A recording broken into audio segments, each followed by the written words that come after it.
Ooh, okay, and we are live now. Talia does not know that we are live, y'all. I'm going to remove. You're there now? Yes, I am there now. I wasn't hearing you. I know because I've been yelling at you for like 2 minutes. So I was scheduled to start this stream 15 minutes ago. I was late because at just like 5 minutes till start time, I got a very urgent phone call from a family member, and I really needed to take it. I apologize for starting late, y'all. It was good news, however, so I'm pleased. Though it was urgent, it was also good. So it is time. It's time to edit. Okay. Woo! I don't know what I'm doing. All right. So the first thing that I think needs to happen, or the first thing that shall do, is take a look at one CP, right? By the way, I'm here with Talia Ishvari. You all may know Tali from our book cult. Yes. I was supposed to share this link with people, and I forgot. But you know what? It's whatever. You are here to keep me accountable, and that's the most important part, right?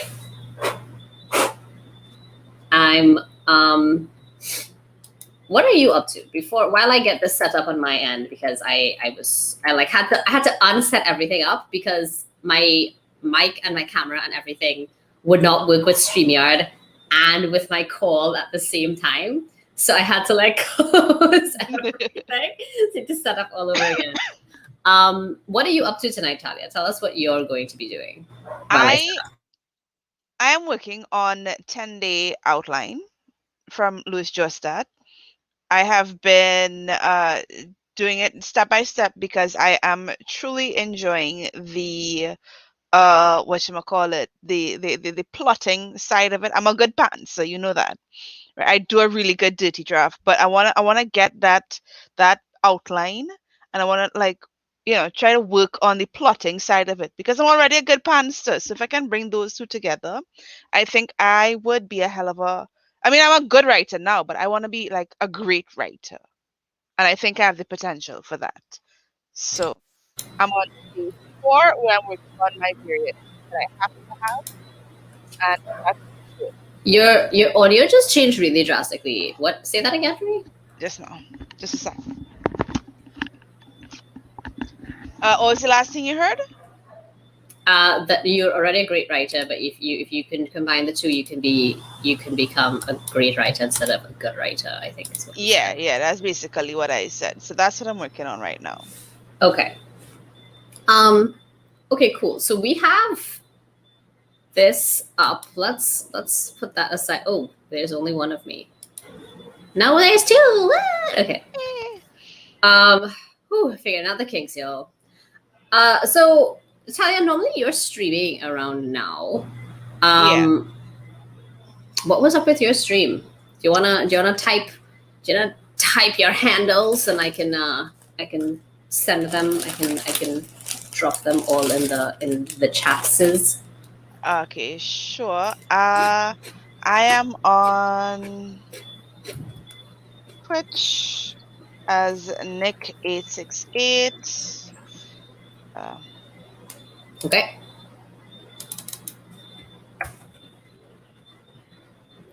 Instagram and Twitter as Talish Vary. Yeah. Okay. So that's all right. So let me drop these comments.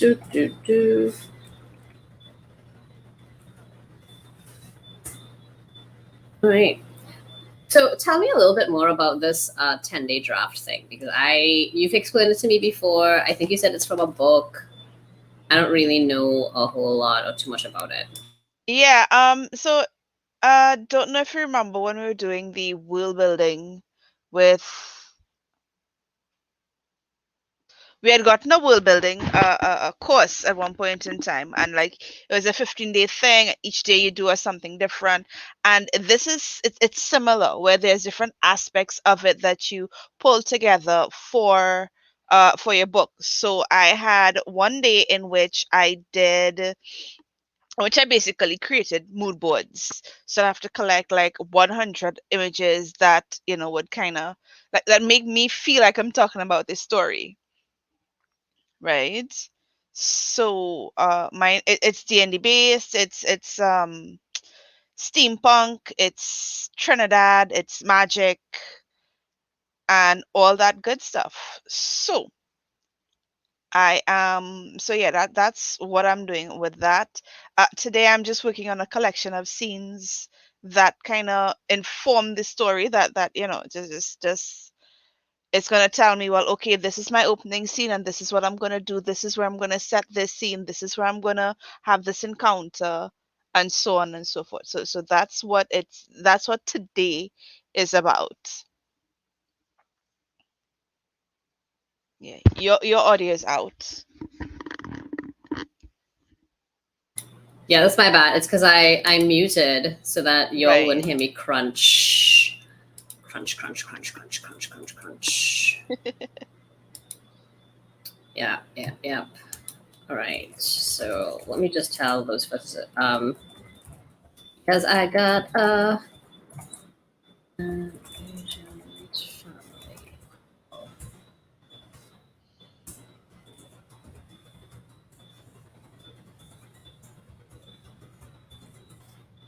okay. Cool. I too was also in the middle of eating. I have my salmon like over there.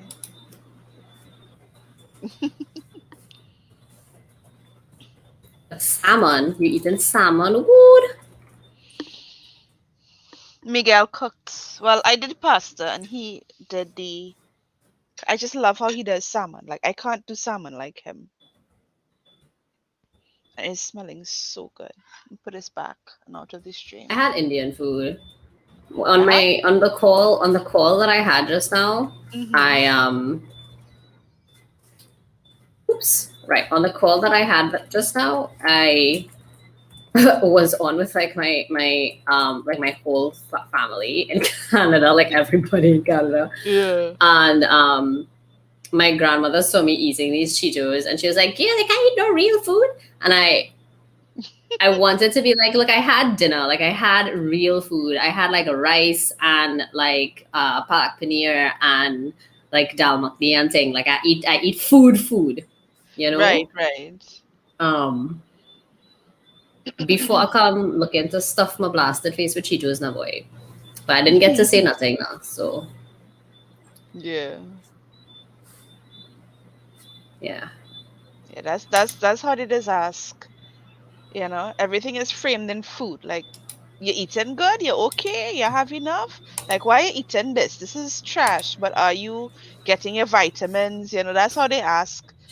I wish they'd be a bit more direct, but that's them. Nah, man, it's a love. That's no matter what it's looking like, it's a love. Let's just say I have a preference, but I don't mean I can't appreciate this, Right.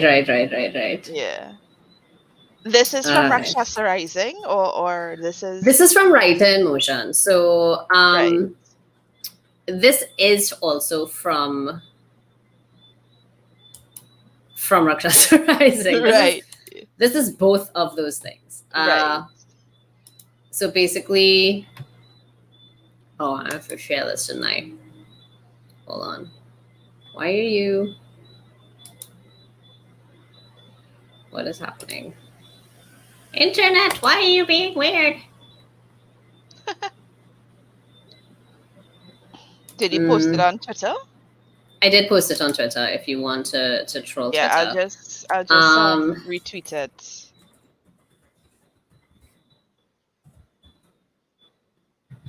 Okay. So,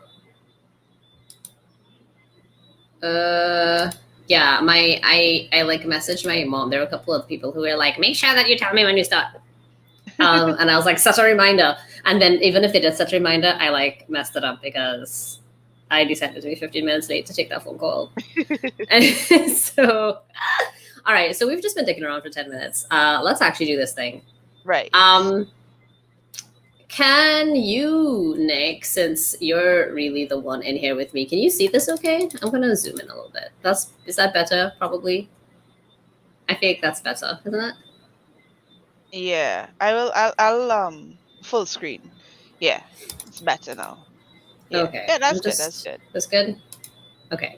It's like when it's too big for me, my eyes are like, ugh.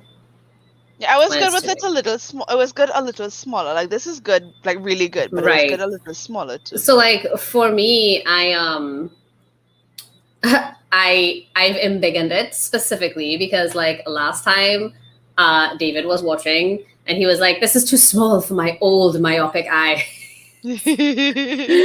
And so now I'm like keenly aware that most people probably wouldn't see it clearly. Right. I see we've got watchers. Feel free to tell us things in the chats.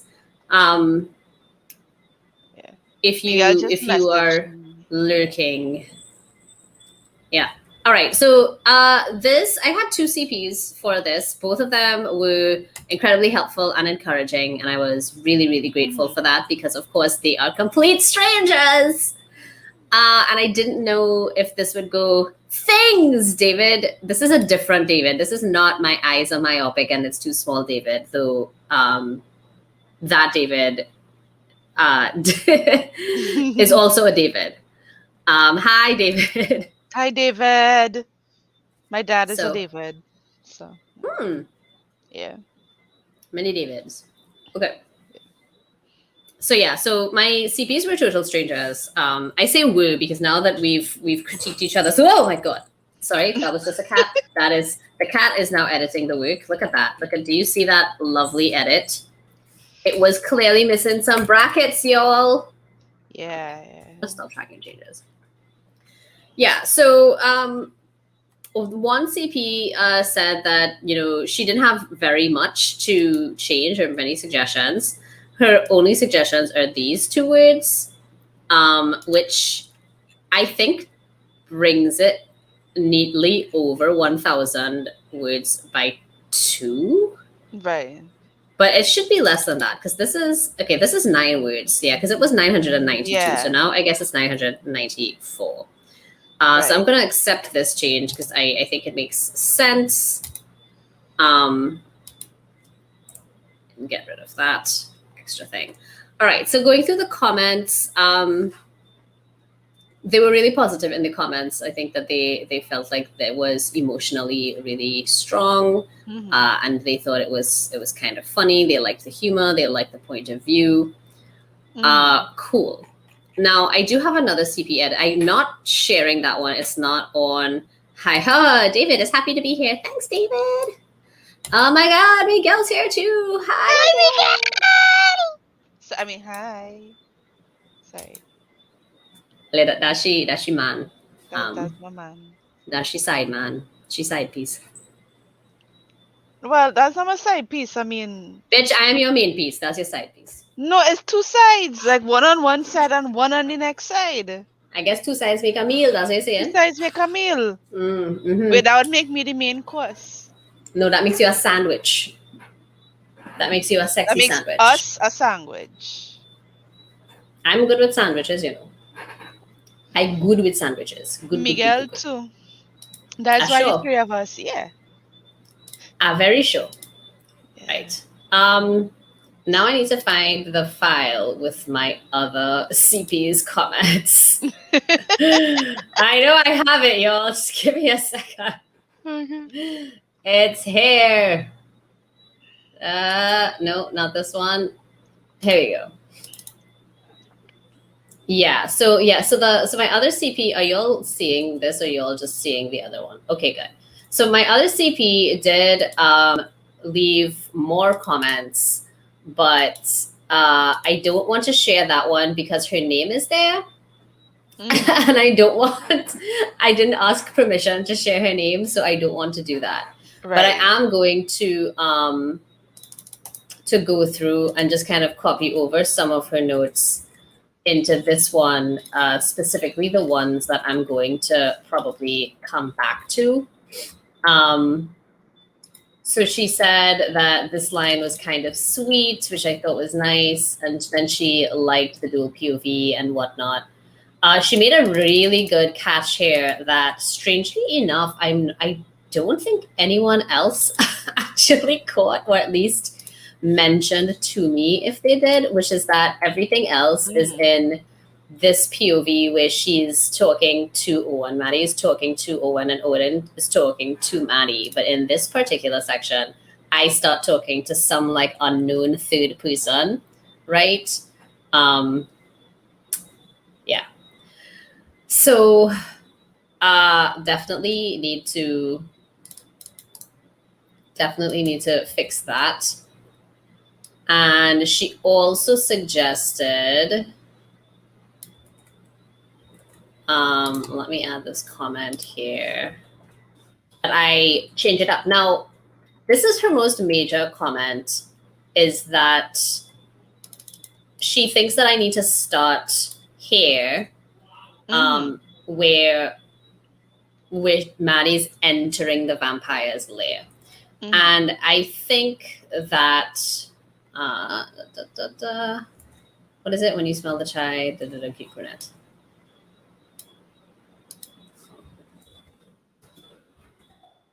Let me just make sure there's nothing else. Oh, she made one other suggestion here about the cat, which I think is, I think was important. Like, I almost did not keep it. I actually almost cut this entirely, this piece about the cat. I can't remember why I kept it, actually. I think I just was like, oh, well, I have words. You know? It's a detail that flashes out the individual versus, very necessary to the plot. I mean, I guess. It's like, oh, look over here where I have my salmon. It's like, well, wow, Nicola eats salmon. It's not necessary. Ow, just bit my tongue. It is not necessary to what we're doing, but hey, people eat. Oh. All right, cool. So that's it for all the the actionable comments. This one here about the Obia, well, we've had, I think, fairly extensive discussion around this, like you and I in particular, Talia. So it says the comment from the CP. I'm actually just going to close the CP's document because I think now that I've got everything copied over, I don't need both of them open. Okay. Cool. Yeah. So she said that she's unfamiliar with this word. And she knows I'm at my word count, but maybe cut a word here or there in another place to add a detail about what this is. And then if we started with her at the vampire's lair, which is another of the suggestions, if we started with Maddie at the vampire's lair instead of with this amorphous, you've been gone 3 years thing, we can mention her powers maybe. I do think that some of this is to do with unfamiliarity in the word because, most of us know the Caribbean people will know. Lol. Yeah. Babes is yours. This is not our street. Yeah. This is not my stream, right? I don't need to take over. Talking about how good it tastes. Lord, And I am I want to eat it. Yeah, anyway, like you were saying. Yes. Like we were saying, I don't remember what we were saying because we were talking about obia, like the use of the term obia. Yes. So Caribbean people will get it. So with that in mind, actually, Talia, do you want to explain to the masses what obia is? Obia is, let's just, I'm going to oversimplify it and say that it's like our word for magic. It is specifically African in origin, right? Or it could be a meld of African and what the indigenous peoples of the Caribbean islands. But that is where obia comes from. And it's obia and not obea. Okay, looking at you, Luke Cage. Looking at you. It's Obia. I mean, I don't know. I hear plenty people say Obea and thing before, Not just like I'm willing to accept that different pronunciation Right. because I know how within the Caribbean alone, day and day is three different pronunciation across the islands. You understand? The accent is Right. just a little different on each island. So, Okay. All right. Where's yeah. Obia if you're talking to me, please, and thanks. Yeah, nah. Down here is Ubia. It's It's Obia. no Ubia. It's not a baby, it's not a beach yet, no baby. Yeah. Yes, but Ubia. Okay, so two things. One, familiarity with the word. Like, do you need to explain what magic is? No, you don't, because people know what magic is, right? Right, no, and Ubia is that. Now the thing is that in the original draft, I think that I actually do explain it right a little bit more. Right, like I use Obia in one sentence and I use magic in another, or I like qualify it as having access to Maddie's magic. But I had to take that out for word count. Yeah, and I think if you go back to the first draft, it's probably still there. Well, I mean, obviously because the first draft was posted, right? So it is still there. Right. So I have to think about this. I think that there is definitely there's definitely a lot to consider. Like for me though, the reason that I wouldn't add an explanation if I chose not to is actually not because I feel like you should use Google, like which you could, I guess, but it's actually because this is part of a larger story, right? Right. And if I'm trying to just write something in 1,000 words, it's kind of like a vignette of the actual thing, And then I want to just stick to that. I just want to stick to the truth of that, Right. I don't really want to try to engage. I don't want to have to explain all of this here when it is properly explained in the larger story that is the novel. But I mean, I did explain it in my first draft, which means that I clearly somewhere in the back of my mind feel like there is some merit in, explaining. And then, and then you have to look at genre, because writing motion would include all different genres of fiction. Yeah. Well, this writer is also a fantasy right. writer. No, I'm just thinking that within the rules of what it means to be what it means to understand the assignment, so to speak, with regards for writing motion, which is 1,000-word story, right? Like sci-fi and fantasy novels tend to have a much higher word count because we have so much world building to do. That is true. So therefore, there's certain things that. Hi, Angeli. So therefore, to me, it would mean that you are sacrificing story for world building. Whereas I feel like I haven't read it fully. I kind of scanned it while you were scrolling. It feels like, I think in the context, you can pick up that it's magic. You can pick it up in context. Yeah, but I also want to be sure that for you have more knowledge to fill in the blanks. Yeah. Than the average reader, right? And be specifically with my work. Yeah, like you looked at this and you immediately were like, "Oh, this is Rakshasa Rising." Yeah. Or like you knew that without me explaining anything else. And how did you know that? Is that actually a good question? How did you know that? Scroll down a bit. It was before. I wish I hadn't died. Like I didn't get to Owen yet. I wish I hadn't died. Right, you are gone 3 years now, and I wish I hadn't died. I was like, oh, this is Rakshasa Rising. Because remember, the first time you ever gave me a sample to read, it was after Maddie's death. It was after Maddie's death. It was her coming back to and coming to life. Right. That's fair. Yeah. Okay. So the major so there's a small change here that I need to remember to make But the major change, like I said, is this one. When my CP suggested that we flip this, well, flip is perhaps the wrong way, but that we start here where Maddie um, is entering the vampire's lair. Mm-hmm. I've got no idea what this story would be like if we did that, but I want to try. I want to see what that might look like. Yeah. Yes. I am also going to Cut. take this out so that I have a word count that is specific to the actual document. Right.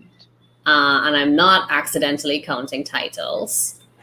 And you're not counting what's in the Yeah, the comments don't get comment. Yeah. counted. Good. Yeah.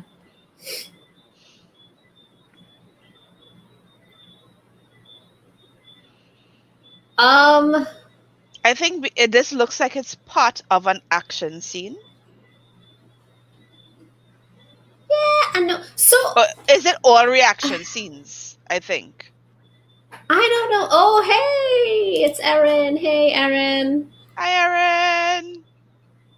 Yeah. So we're trying to, Erin, just to catch you up a little bit. We've spent most of the last 20 minutes just BSing, and now we're trying to finally take action with these edits. Yeah, I really like this feedback and I really like this suggestion. I think that I have two main concerns. One is there's a certain kind of flow that's happening, or like a certain kind of mood that is set by this opening, right? And there's this kind of, oh, here comes a mushroom. Right, there's a certain kind of mood. In terms of scene types, like the action reaction scene, it feels very bold. Like this is like you said, it's a standalone. It's a vignette. Hi, Brandon. So it feels ballsy to begin with a reaction scene. But I think a lot. But it sets. Go ahead. Yeah, I feel like it sets the pace. There's like scroll back up to it. Oh, sorry, I did not intend to scroll down. That was yeah. So like you're talking about a person that's still mourning, that's still in grief. It's a bit of an action scene, but it's like the action is taking place internally. Now, even though reaction scenes are emotional, there's a processing of emotion that is again laying the scene. But I like that about it. Like I said, it feels ballsy, but it's like a good choice. You know what I mean? Yeah. I want to disagree about the reaction action thing though, because I actually think that many, it's not uncommon. Like if you have only action scenes and reaction scenes, if those are the only two types of scenes, then a 50-50 likelihood of opening with one is not weird. And I actually think a lot of first scenes, a lot of first opening scenes. Yeah, a lot of opening scenes are often reaction scenes where they're kind of coping with or dealing with something that happened like prior to the start of the book. Yeah. Vocaloid Lover 1994. Hello. I do not know who you are, but I am happy to have you, friend. Welcome. Welcome. Yeah. So we have this. I don't know. I want to try it, though. I like it.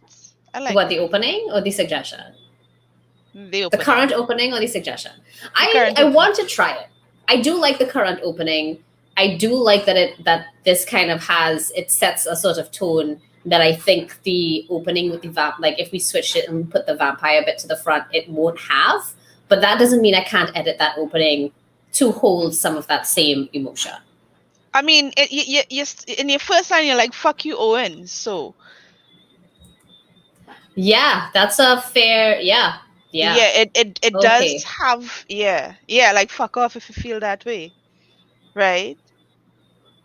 And it sets up Um, the entering into the vampire den as a surprise, because it's like, okay, what Owen do? There's the bacchanal opening.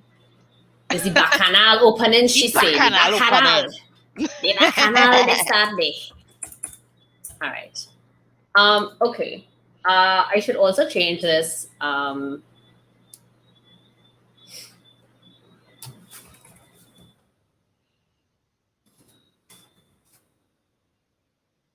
Yeah.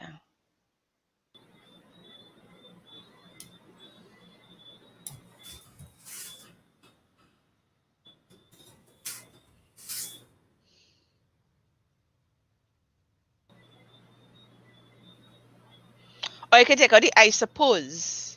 Like, because you're blaming Yeah. him. So Yeah, yeah. that's it. I was literally just looking at that sentence. And you get more words to just say I Yeah. obia or magic. Yeah. Yeah, if I want to do that. Yeah. Also, like dropping the F bomb in the second sentence. Yeah, that's Yeah. If that not sounds like setting I the wrote mood. it. Whatever's on the other side of this and lost. Okay.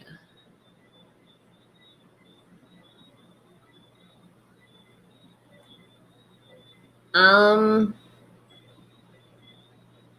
I feel like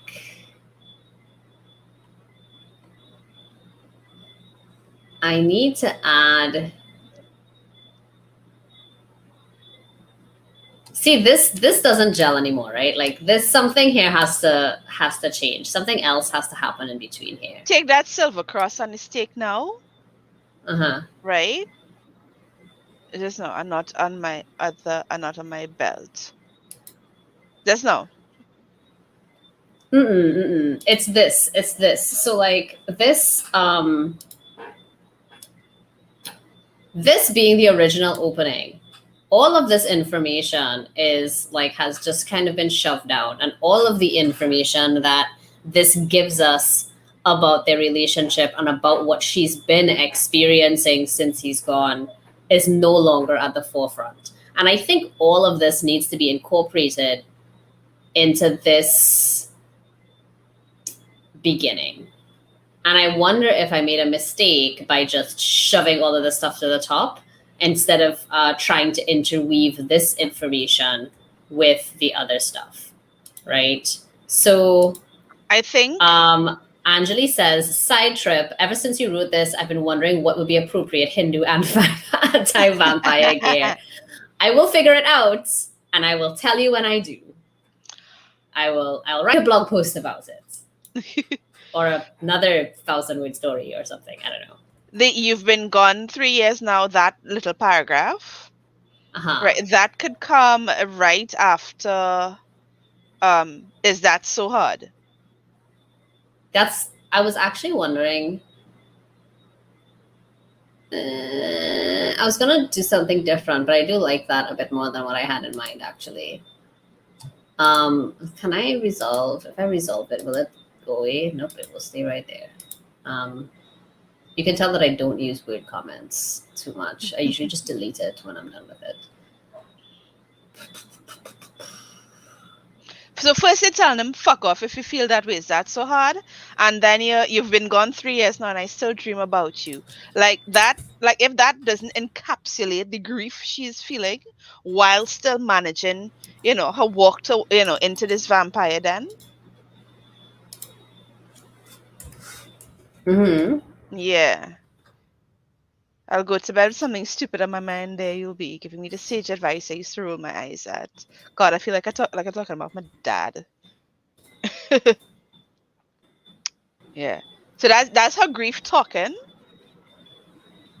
Right? Followed me right into, and it's like the way these thoughts become intrusive, it feels like, yes, I'm on this mission, but the thoughts, the intrusive thoughts are intruding, which is what they're supposed to do. Right. I go lie there, Talia. I totally did not hear what you said because I'm paying attention to this. I'm really sorry. No. I was just talking about how it felt. It felt accurate for my experience.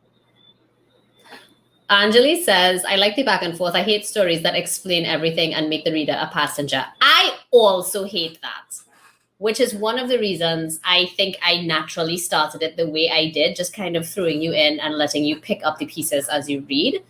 But it's worth trying this different thing. I don't feel like too much is explained.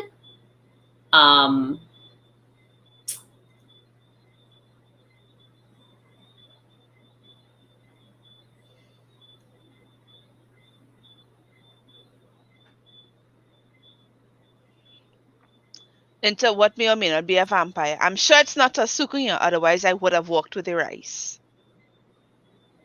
Oh yeah, that for this sentence, yeah, no. I have something in mind to go there. I just putting it aside for now because right now I'm trying to deal with. What is my first line now? Now my first line is, you used to act like you had some huge cross to bear hanging out with me. Like, dude, just fuck off if you feel that way. Is that so hard? Ugh, I can't even stay mad. That's my new first line. Well, it's like 2, 3, 4 lines, I guess, but yeah. I've not yet decided if this is. I mean, how if you it's want, all gonna go down. Yeah. Do you want? But do you want the F word to be in your first line? I don't give a fuck about the about the F word. No, I said, like, dude, just fuck off if you feel like hanging with me is some huge cross to bear. And then, I can't even stay mad. Okay. Oh, hey, my CP. I think she heard what we were talking about with Ubia. Hopefully she's still watching. She said that when she say add a word or two, it means we understand what it means to have access to it, not necessarily give us an idea of what the word means, but what it means to have that power. For context, I don't know what kind of magic or what her magic does. And there is Google. Oh, it wasn't. So if you're watching, it was not inconsiderate. That wasn't it at all. I'm not sure if you caught everything that we said about the word. But basically, it's blah blah blah blah. Larger piece. You don't need that anyway. Yeah. No, I wasn't offended at all. And honestly, it's a comment that I get from a lot of non-Caribbean writers who do read my work. They do not know what the hell Obia is. And it's fine. I do think that there's definitely some merit there to like explaining it. And like I mentioned in the video earlier, I did explain it. I did explain it in a way and reference that it is magic, etc. in that first draft. Right. You didn't know I was live. Now you know. Yeah. So yeah, I did mention that was something I had put a bit in the first draft because I feel like there is a part of my brain that just kind of thinks that it kind of needs to happen, like it should be there, you know? If somebody's reading this independent of the larger story and they don't have access to all of the world building that the other story, like the larger story, gives you, then it does make this more accessible. But like I don't know. I do think if I have the words, I will probably end up going back and explaining it. But to explain Maddie's magic in a 1,000-word story is just not possible. Okay. Jeez, I thought that was a cat. Okay, so Erin is asking, what was my first line now? And that's the, you used to act like you had some huge cross to bear hanging out with me. And what it was before what it was before I started making this change is, you've been gone 3 years now and I still dream about you. That was the old very first line. Yes, and now I'm trying to just like all of this together. I think that honestly, the way to make it work is to put another piece, like a thought of Owen's in the middle here, and to break it up instead of having this really long section that's just Maddie. But I do not know yet if that is something.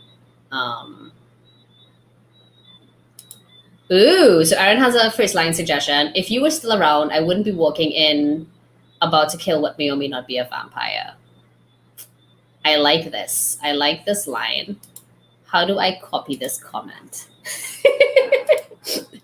All right. I don't know. I can't copy or start the comment, but I will come back to it. I'll come back to it. You can, if you do it in StreamYard, you can. But I don't know. I am like I can't click. I can click it and I can hit put. I can put user in timeout and I can block user. Neither of which are things I want to do. So if you copy it and you wanna send it to your WhatsApp, that's cool. But I can't. It seems right. And Erin says Yeah. it puts the loss and the action. Thank you. It puts. I'll check it in a second. It puts the loss and the action together. I like that. I'm not sure though. Honestly, I'm not really stuck on the first line right now because right now I just want to put together some. I want to just make this work. Like I just want to feel like I have a series of events or a series of emotions that work in a line. And once I think that makes sense together, or the thoughts make sense together, then I think I'll go in and actually start tweaking the lines and rewriting lines into something that is of better craft. Yeah. Frankensteining first, right? Like let's put the thigh bone where the shoulder is. And after we rearrange all the body parts, then we'll stitch them together, right?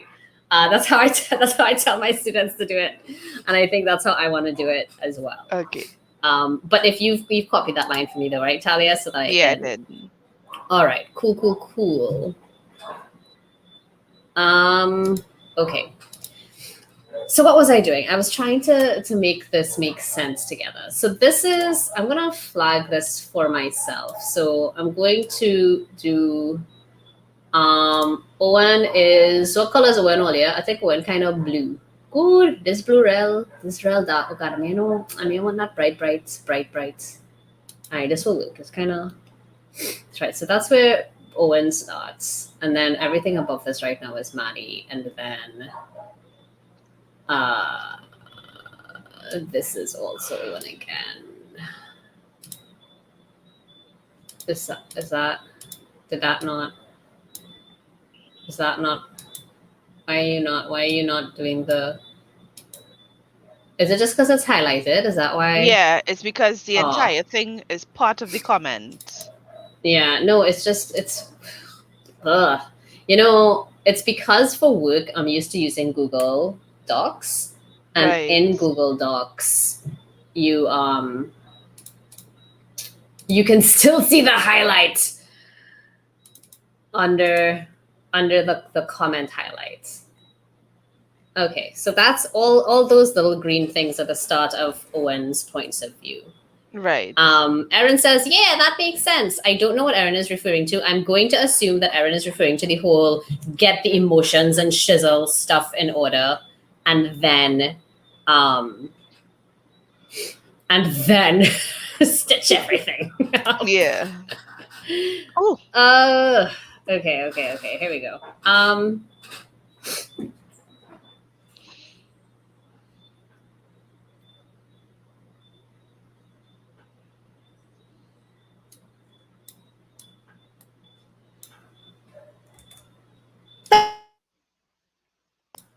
Did I mute in time? Okay. I was trying not to sneeze in the faces of the people watching. My allergies have been absolute trash today. And I took a Piriton earlier and passed out for 30 minutes. It's clearly not doing enough. Yeah, the Sahara dust is real bad. It's really, really, really a mess. I don't know. Okay. What was I doing? Okay, yes. Getting distracted. Okay. I just want to make sure this makes sense. You act like you should like dude. Just can't say mad.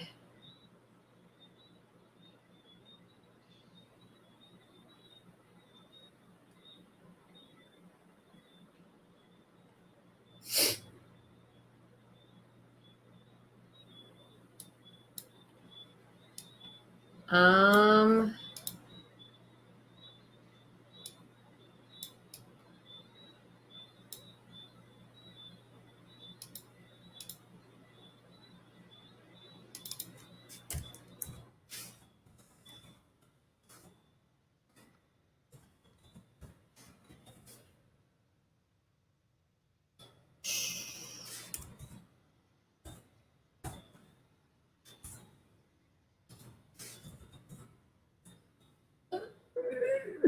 Okay, and then this is going to have to move back here. I don't think that that's going to fit up there too well.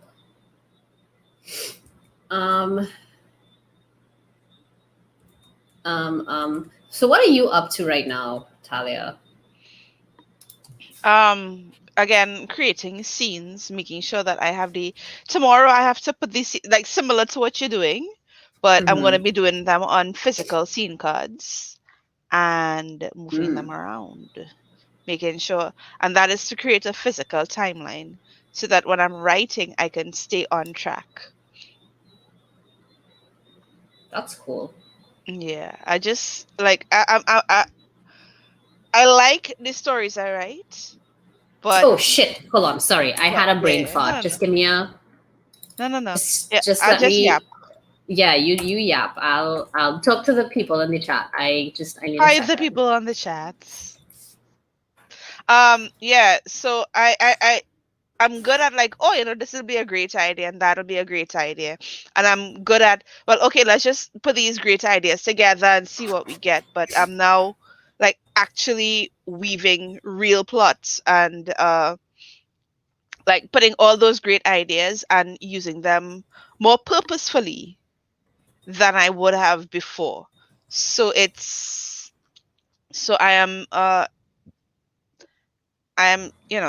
I'm putting these things together, and like I said, I have a lot of really great ideas. There's a lot of great characters. Like all of my characters are amazing. Like I'll be doing something I'm like, oh, you know what this character would be doing. I know what that character would be doing, and I'm stealing character design stuff from other anime and so on. We just finished watching Seven Deadly Sins. Good. So I watched that a while ago. I finished it yeah. a very long time ago, and Netflix keeps being like, "So and so is on Seven Deadly Sins," da, da, da, da. And I'm always like, "Bitch, I've seen it all. Give me something else. I have watched this. I've watched the movie. I've watched all of the things. Okay, Ah. all right. I'm fed up of Meliodas and his pervy little butt self. Ugh. I don't need it anymore. Give me something else to watch. They have, to be fair, given me many other things to watch that I've just been like, I'm not ready for this. We're watching Troll Hunter now, and I'm loving it, and I'm yelling at the screen because I mean, that's what makes it fun, right? It's like, you know, if this was Xena, his friend who gets into all these scrapes with him would have been trained too, Xena had her friends back. So how come Prota gets two trainers and he gets none? But I just started, so we're like, what? I don't know if Meeks is still around. How many episodes are we in? Like, oh, Well, five there's or a delay. six. Yeah, there's a delay. Yeah. It's like There's a five or delay six. between like them hearing us and then us getting their messages. So it'll take a hot second. Yeah. Okay, used to.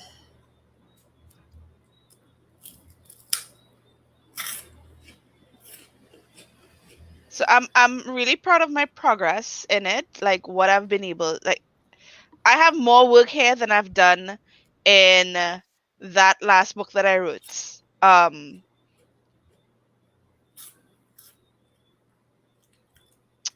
Vengeance of Amoko. I have way more detail here than I had. like a lot better world building and a lot better. Yeah, with 7 episodes. And thank you, babe. Oh, you're 7 episodes in. Okay. Yeah. And yeah, way more world building, way more character building. You know what I mean? Mm-hmm. And one of the friend and troll hunters. Okay, yeah, good. Good. Thank you, Vocaloid Lover 1994. Yeah. Because it's starting to bother me because he's such a good friend. He's such a great character. And it's like, but he's being shortchanged. And I'm loving him. But anyhow, one of the things that I wanna do for my character is do a character sheet for them. Like a D&D character sheet. A D&D character sheet versus a writer's character sheet. Mm-hmm. My like dream, if I not if like it when I become a best-selling author, whenever the hell that is, next year. I'll that real soon, girl. That's not realistic. That is not realistic. Let us be realistic. Okay, 2025, being realistic, right? Okay. Sorry. But I have like this. I have this. Yes, we manifesting this shit, Erin. Okay. My ideal. So I have this work in progress called Dungeons and Daisy Girls, which is a young adult romance, right? Contemporary. I absolutely want to have in this print version of the book a D&D sheet for the main characters and their best friends. Mm-hmm. And the antagonists who are the parents. Loving it. Yeah. I want character sheets for these characters to be printed in the book. Either at the beginning or the end. I don't care. They need to be in the book. That's nice. That's my conceit. That's really good bonus content though. I may know what kind of content it is. I just know I want it in the book. That is what I want. Right? Kaha book called Dungeons and Daisy Girls and I had no character sheet for the people then. What? All right. I need to focus on actually doing something with this. Yeah.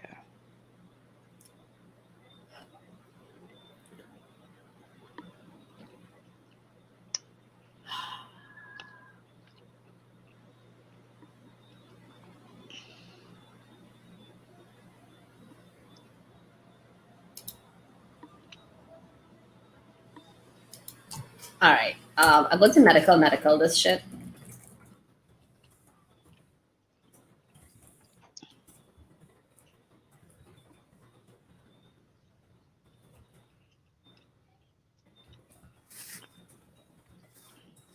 Right. We've medicaled it. Right. And now we're moving on. Yeah. I don't know if we need to explain what a medical is to the probably don't, but it's always fun to hear it. If Brendan is still there, hon, I think you are the person. So my husband is the first person to tell me about medical, right? And what he explained to me was actually give me a second. I need to. You want me to explain it to them or? No. I'm actually just asking Brendan if he has the time to just hop on the actual stream. Okay, yeah. He may not though. He may actually be doing something else that is important. So but his wife is streaming. Where is he? Come on, Brendan. That's the important thing you should be doing. I get it. He says he just heard me mention the medical thing. Yes, okay, he's going to join us for a little bit. But basically, he explained to me that Shonda Rhimes, when she was writing like Grey's Anatomy and what was this other thing called? The Olivia Pope one. What was that called? Scandal, right? Whenever it got to something where it was about a technical thing, so it was like some like technical political thing or some technical medical thing, right? That needed to be handled, but they needed to basically talk to consultants or whatever it was first. That she would just write in the scripts medical, medical, medical, medical, medical, and then and then like move on to write the rest of the stuff. And in Scandal, it would be political, political, political, political. Right? Hey. Hey, Hi. So I just finished. I don't know if you caught the explanation of. I didn't catch the explanation. No. I was basically just telling them what you had told me about Shonda Rhimes and the medical, political, Right. political. Yeah. So she would do that in the scripts, just political, political, political, blah blah blah, whatever, and then move on with the writing. And I feel like that is something we should all adopt as writers. I feel like this is something we should all do instead of getting bogged down in the nitty and gritty. We should just, and that's what I did, right? So that the line I've highlighted, that is my medical. Yeah. And now it is time. Now it is time to continue trying to figure this out. Yeah, I don't know. Yeah, I think that's the advantage of also using word processors like Scrivener, is because you can write each scene as its own separate document. You can know that you're coming back to the scene, but you don't really know what the ass happening right now. So you just go to the scene after it because you do know what's happening there. I don't necessarily do like the medical, but what I will do is, like, if I know that I'm stumped at a particular place, I'll just move on to the next place where I feel like I have answers, and I'll come back to that when I could come back to that, basically. Yeah. When you guys had explained that to me, I have been using it. I've been like fight scene. I've done insert sex scene here. Okay. Because I get to use insert and whatever.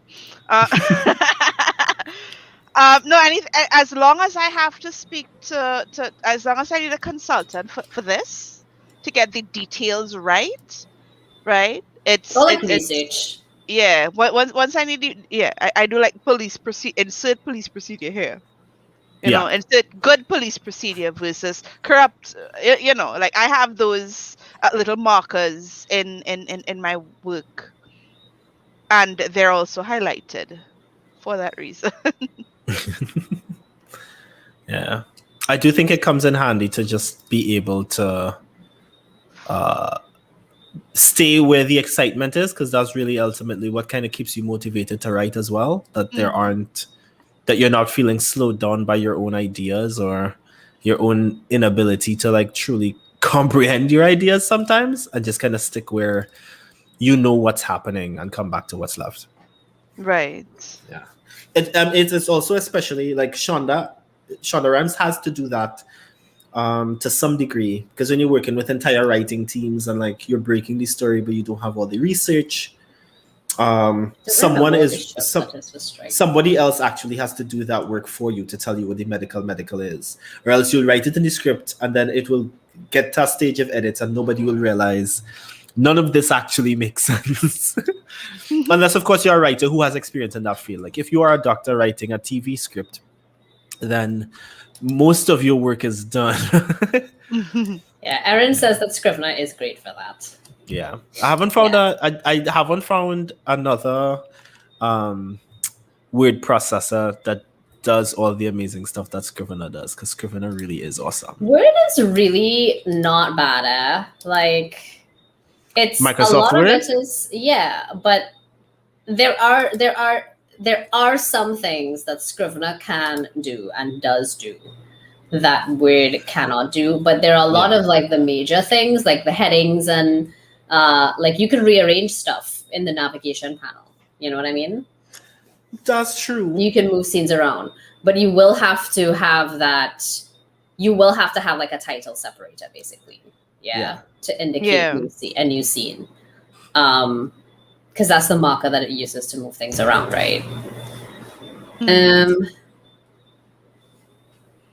No, I don't know why I struck this through. That doesn't make any sense. Care. Ah.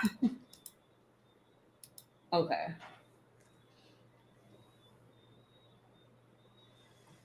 I think I just need to like read this. I just a second.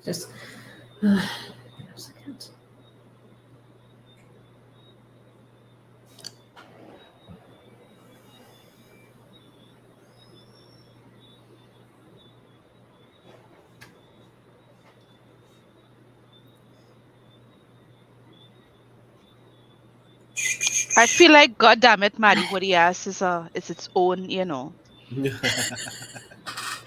It its own feels version right. of medical. Yes. No. Just take out the something. Capitalize the G and God damn it. Full stop at the end of ass. Lol. And that's it. That's it. So here's the thing that I'm encountering now as I'm trying to move this around, right? Is that I like this. I do like this as an opening, not the words specifically. I do think that needs to change. I think there needs to be a little bit of craft applied to that, as opposed to just let me move the thing, right? It worked. The lines as they are now worked where it was before, but now as an opening line, it has to do more. It has to do different things. It has to do different things as an opening line, right? And Talia, you and I talk about that fairly extensively, right? Is that every line has to pull double and triple duty, especially when you have as few as 1,000 words. And when you have an opening line, it's even more important that creates something that resembles a hook, right? I say resembles a hook because I don't like this idea of you have to start on a hook or your first line has to be a hook, because it confuses people. Like where for the work I do, and Brendan and I do the same thing professionally right now. Thanks, Panini.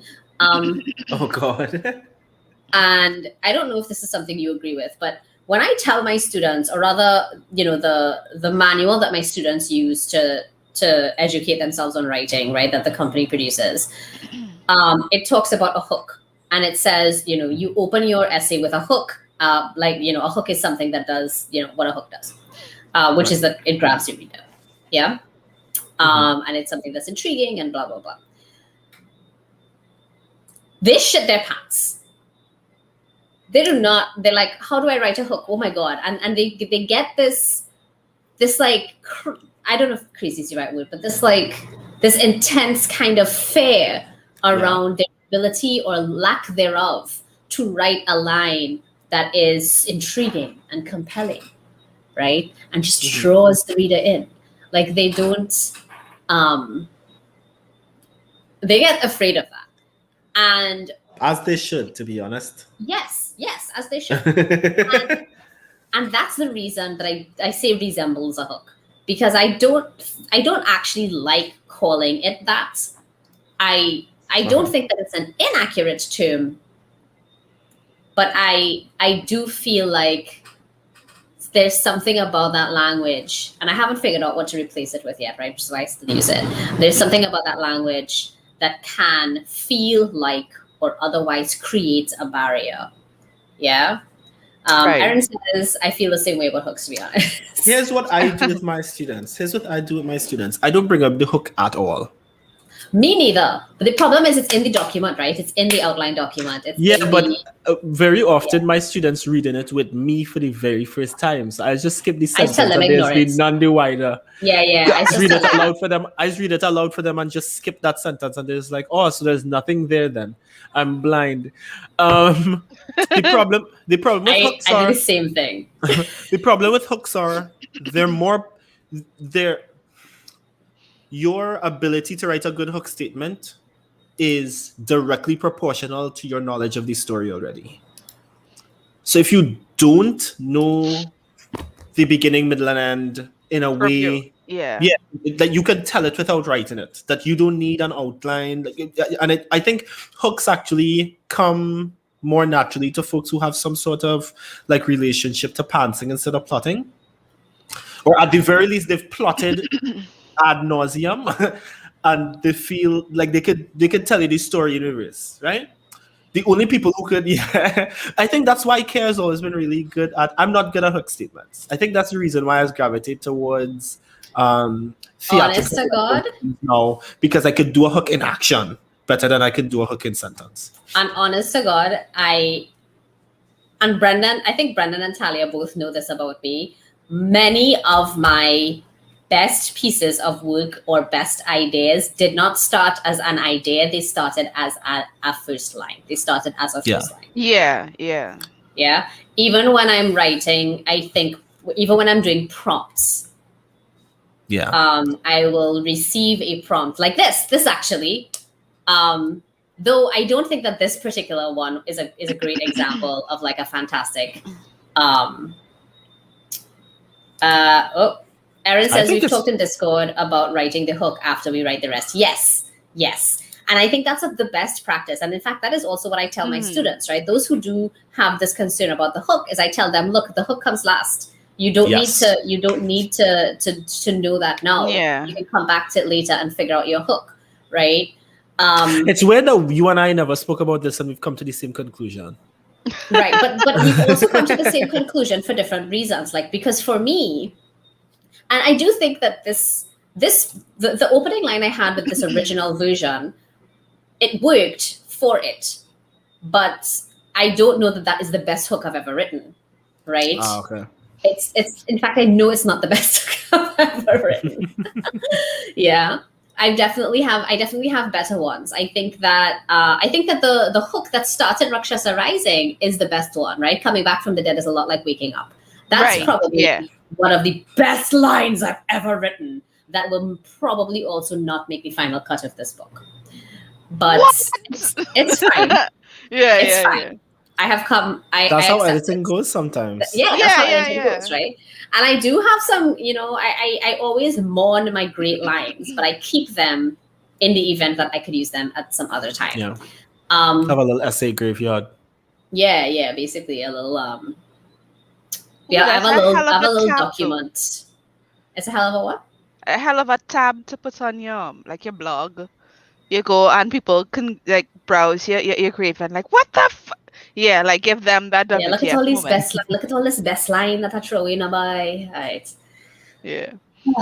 But yeah. So, and I feel sometimes like a bit of a hypocrite when I tell my students, look, save the hook for last, because I know I don't usually do that. I usually start with a hook, and it might get better. Like I might come back to it, but often the first line is not.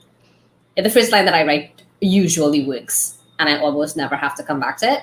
I say that maybe I come back to that first line to edit it maybe 20% of the time. Yeah. Mm-hmm. Yeah. And I think even then, 70 to 80% of the time that I come back to that first line to edit it, it often maintains whatever that like first whatever it was that made that first line good, it usually stays with it.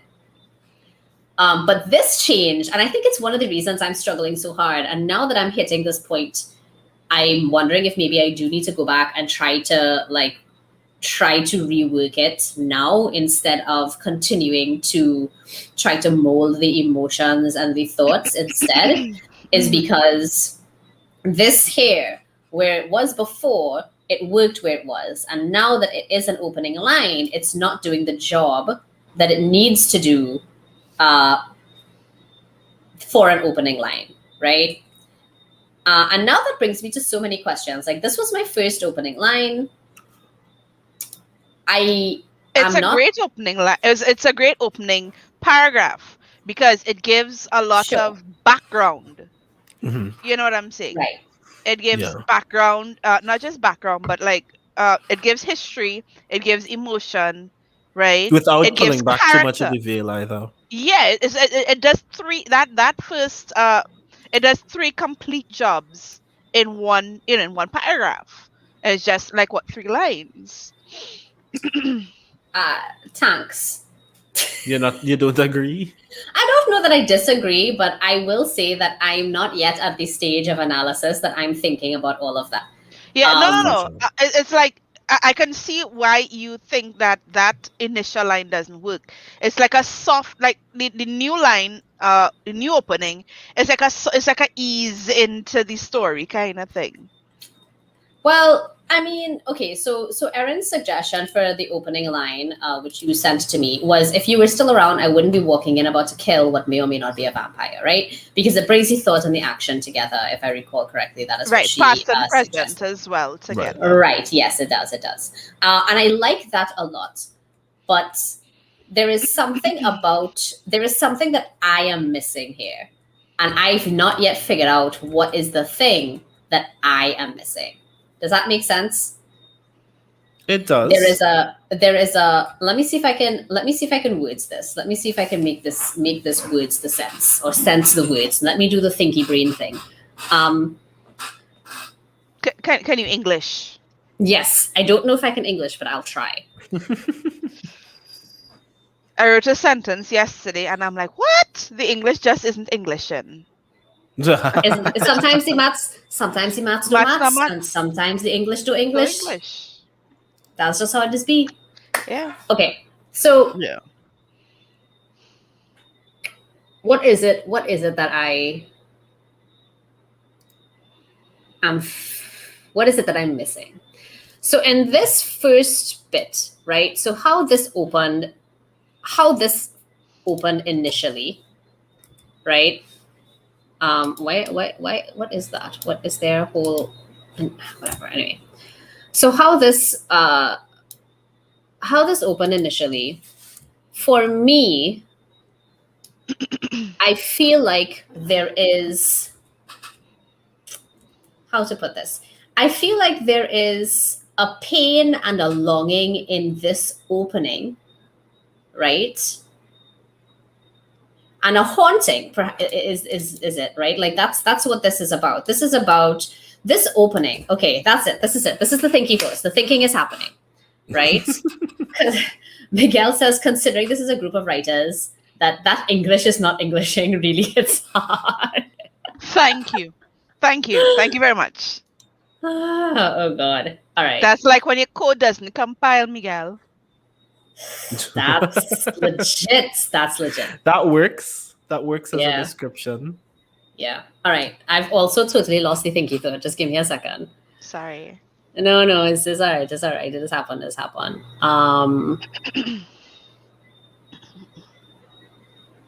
Shit.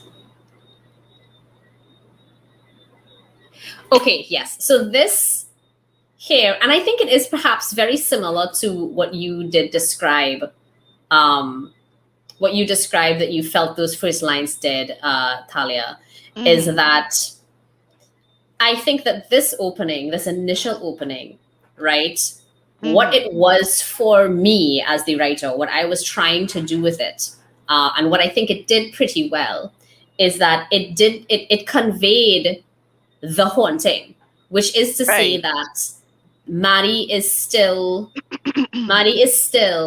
in a consistent and constant way thinking about her dead friend, right? This is something that is present in her life. This haunting that is not a haunting is something that is not just present but continuous, yeah, and has been ongoing for a long time. And in giving that information that this is something that's been happening for 3 years and something she's also kind of wistful about, at least I think that it could count as wistful, right? In that she obviously misses him. She's annoyed, but she's more annoyed at the fact that it's not enough because it's not real. Yeah. That kind of that pain and grief and everything that goes with a haunting, right? That comes in at the jump. And ultimately, I think when I wrote this opening, even though at the time I was not really sure what the hell I was writing, retrospectively, I feel like what I did want from this opening was that I did not want to write a story about Maddie encountering this vampire, right? It was really a story about Maddie grappling with the loss of her friend. Yeah. And what it meant that her friend was lost but not actually gone, or gone but not actually lost. Right? And I think that whether or not, and it was not, I want to say whether or not it was on purpose, but I'll be honest, it wasn't on purpose. Right? I mean, y'all were there when I wrote this. Very little was on purpose. Very little was on purpose. But I do think that at the end of whatever I wrote in that first draft, there was something happening. And that something was not Maddie goes in to fight this vampire, gets taken in by those big baby brown eyes, and, you know, has to get bailed out by Owen again. I don't think that is the story. I think this is not a story in that traditional sense either. I think this is Maddie is grappling with the loss of her friend. She's doing reckless things because she always does, and now she doesn't have someone at her back. And then she discovers maybe she does still have someone at her back, or maybe she doesn't. But either way, this grief is still going to be an open wound, right? Yeah. Right. And that's the real ending, is that this grief is still an open wound because there was nothing but smoke there. So there's still no real answers. Right. Yeah. Erin says it's about Maddie and Owen reconnecting. And in a way, I do think that that is true, but it's also sort of a false reconnection. Right? If that makes sense. It's really about her wanting him to be there. Yes, it's than her whether or not wanting he him to actually be is. there. Yeah, exactly. Right? And I think that this initial beginning, this initial opening, it sets that particular tone of, I'm clearly grieving. This wound is an open wound. And then it comes back to that ending where it's still an open wound. Yeah. So Right? it comes full circle. It comes full circle in its own way. Yeah. Almost more painful since he is there, but she can't see or touch him. Yes, exactly. Right? So maybe he is there. Maybe this is real. But is it also really? Because you're not really there. I don't really know. I mean, he's really there, as in he's Yeah, there but as, also it you know, doesn't what really makes matter. him him, but he's not physically there. Right, but as Brendan said, it also doesn't It really matter. really matter, yeah. Yeah. And so that's what it is. That is what it comes down to, is that this opening, I think, gives us all of this pain in the way that it does. And I don't know yet. I think I can. Whether or not I'm going to is a very different question. But this opening where we start outside the vampire's lair does not do that. Right? But I will acknowledge that the reason it does not do that is because it's not written to do that. Whereas the other opening was written with that feeling in mind. And by the time I had gotten to this part, that feeling is not what I had in mind. I had something else in mind, right? So in order to make this work, I actually think I need to write this whole piece over with that feeling in mind. Does that make sense? Yeah. Yeah, I think that's what's going to have to happen. So I think I'm going to have to get the emotion that I want while she is standing outside the vampire's door. Yeah, to get the emotion I want while she's standing outside the vampire's door, I think I do just need to write a new opening. Okay. Yeah. But now that I know that, I know what emotion goes there, I think I can figure out the rest. Because I was stuck here, right? I got pretty stuck here. I feel like, you know, I Frankensteined this little bit to make it a bit more sense. I took this part out because now it wasn't necessary or important, and it didn't add the kind of characterization that I needed the way I had added it before. And I felt like it was kind of important to acknowledge that the vampire is not the usual thing that she deals with, right? Which is what makes it a little bit more dangerous. Erin says, I think the original opening worked fine, by the way, but I think you could elevate it with the present situation so she's feeling that in an immediate way. Yes. I agree. I agree with that. And it's one of the reasons I think I liked this comment from my CP so much, is because I was like, yeah, this puts all of her grief in that moment as she's about to walk in the door. Right. The problem is when I wrote the moment of her walking in the door, I had written all the grief before that. Right. Not in that moment. And so now I need to write it in the moment. So that all needs to change. But with that all in mind now, this feeling needs to translate. And now that I'm going to do that, I definitely am not going to do that on stream while talking to two people. There's no goddamn way. There's no way it's going to happen. I'm going to end up, I think, either editing this offline or doing a second stream where now that I've cracked that nut and I know why I feel like this thing isn't working and what I need to do and that I need to rewrite it. Right. I will do a second stream continuing to edit it, but without the company, I guess, because there's no way I can sit down and write this and make it work while I'm engaging in conversation. Like my focus is just not there while I'm talking to folks. Right. However, this is a good place to say I actually think I need to step out because I've been doing bright lights in my eye for a while. I'm starting to get a headache. Go, take it off. Yeah. But I'm glad that you asked me to come over. Hi, Saivo.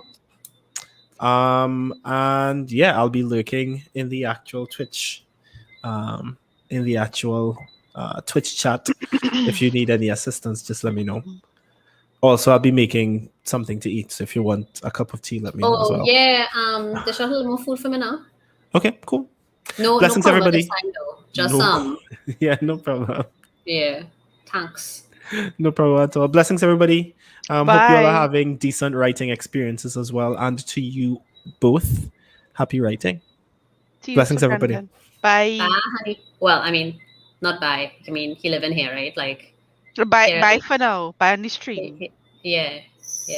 He will come bring me, or he will take out food from me. He'll walk right in here and hand it to me. You know, like it's not like yeah, go on. Yeah. Hey, Saival. I know I said hey just now, but I'm not sure that you caught the hey. So I'm thinking what I want to do, because I do want to get some of this done, and I did allow myself. My CP says I'll take a cup of tea too. Honest to God, if you were here, if I could just like send it through the interwebs to you, I would do this. I would do this thing and give you the tea. I'm trying to decide if to just like pull up the Pomodoro timer and try to do that work now, or maybe just go through this, take some notes on the other things I might need to change, and then try this again. I probably won't be doing this tomorrow night. Tomorrow's what, Wednesday? No, tomorrow's Thursday. God, I can probably do this again tomorrow, but it will be like late at night. It would be like 10 p.m. my time, or it would be really early, like 6 or 5 in the afternoon. Looking at my schedule. Nope, it will be neither of those things. Yeah, tomorrow night's a bust. I guess I could do it in the daytime. We can do it like around 1 p.m. We'll see how I feel. But for now, I think I definitely want to go through this and see what other notes I want to take. So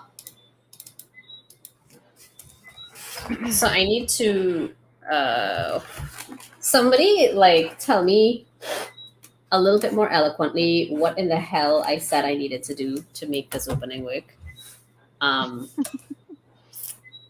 I said things, and those things made sense, Yeah, and I was braille typing up because I was also working on my stuff, because I had some scenes that I wasn't too sure of that I wanted to put in, but they were action scenes.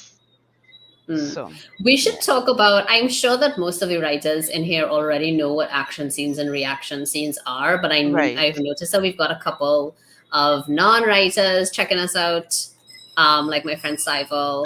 Write it once more with feeling, Erin says. Yes. Precisely, ma'am. Sybil also says, moving up in these tumultuous times, proud of you. I know what make you think I move nowhere, but tax. I appreciate you. Yeah, I think that it's worth talking a little bit about that. What is the difference between a reaction scene and an action scene? Since you are right now doing that, Talia, do you want to talk about it, or should I pull out my rather unusually strange and somewhat extensive notes on the matter? Okay. So, scene and sequel. They're both the scene and sequel, reaction and action scenes. A scene is a scene, right? But things happen in one scene, and those are action scenes. Like stuff is happening, right? But in the reaction scene, people tend to be more contemplative, or they come up with a plan. And that is like, that's just off the top of my head, but like actual All right. definition. Let me. Oh, you let me have a definition handy. Yeah, well, I took out my more extensive than necessary notes. Right. Yeah, because that is how Candace do things. Either she write it down or it do exist. Right. Okay. So I actually got this definition from one of Mary Buckham's classes, which I had found really, really helpful when I was trying to pass. You know, there are things that when you are a voracious reader, like many of us here are, when you read that much, there are things that you begin to understand sort of instinctually, right? You begin to understand the building blocks of a book without really recognizing what they might be in the wild. Yeah. You know that if a book is missing a thing, you know it's missing a thing. You may not always be able to identify it, but you understand that there is a key element that's not there. It's like when you recognize the story is not complete. Right, exactly. You recognize that a trope is missing, or you find that a piece of writing was unsatisfactory, and you can probably identify why with enough thought, but you don't always get it right off the bat. But you know something was missing, right? Right. So I learned a lot of, I was able to start putting names to things that I knew and understood on a sort of instinctual level as a writer when I started looking at her videos. And so this is from her. It's a scene is a unit of action and emotion and or a unit of conflict or struggle, right? A scene moves a story forward by changing a situation, and scenes will generally pit a point of view character against opposition to raise story questions. Yeah? Right. And that is generally particular to action scenes, and sequels, which they're often called, or reaction scenes, are basically exactly what it sounds like. It's a reaction to that other scene. Yeah? To the action scene. Now, the three elements of an action scene, right? Or if you use the terms scene and a sequel, then it's just a scene, are goal, conflict, and disaster. Disaster is also sometimes called complication, right? So there's a goal to the scene, the character, or whatever. There's a goal that is established. It could be long term or short term. It's usually fairly concrete and immediate, fairly specific. There's a conflict, obviously. There is a struggle to achieve whatever the goal is, and then there is a complication, which may also be called a disaster, which is something that prevents that longer term goal from getting achieved. Yeah. Right. And it will create, and usually your scene tends toward ending with that disaster, because it's going to create that unanticipated yet logical leap into the next scene, which is often a reaction scene. Is this making sense so far? I do not know. But then you have the reaction scene or sequel, which is exactly what it sounds like, a reaction to the action. And it contains a reaction, a dilemma, right, where there's a choice or decision to be made. And then, of course, the actual decision, which drives the story into the next scene, right? Which can still be reaction or action. It really kind of depends on how you write and what your style is all about. Yeah. Thank you. Yeah, I can feel it. Thanks. Okay, so let me just rest that there. Cool. So yeah, so reaction and action scenes. I have no idea what in the world made me think that we needed to talk about that. Could you help me? Why did I say that we needed to define or describe what the hell these two things were? I think it's because I like when the initial what the way it was before, I said, oh, this is pretty ballsy to start off with a reaction scene. So I think it's my fault. And it just laid in the back of your consciousness and it's like, oh, we didn't explain what that meant.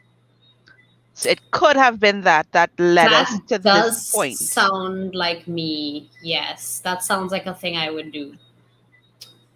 Yeah. Okay, so in The that why case, is irrelevant, and anybody listening learned something. If you didn't know before, you know now.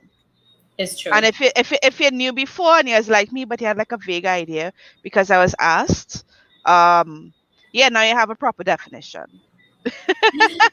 There was when I first joined the Discord server that Erin and I are both on. Right. Perhaps a few weeks, if so much, after I joined, someone was talking about scenes like reaction and action and scenes and sequels and those things. And I dropped my overly researched, extensively detailed description into the server.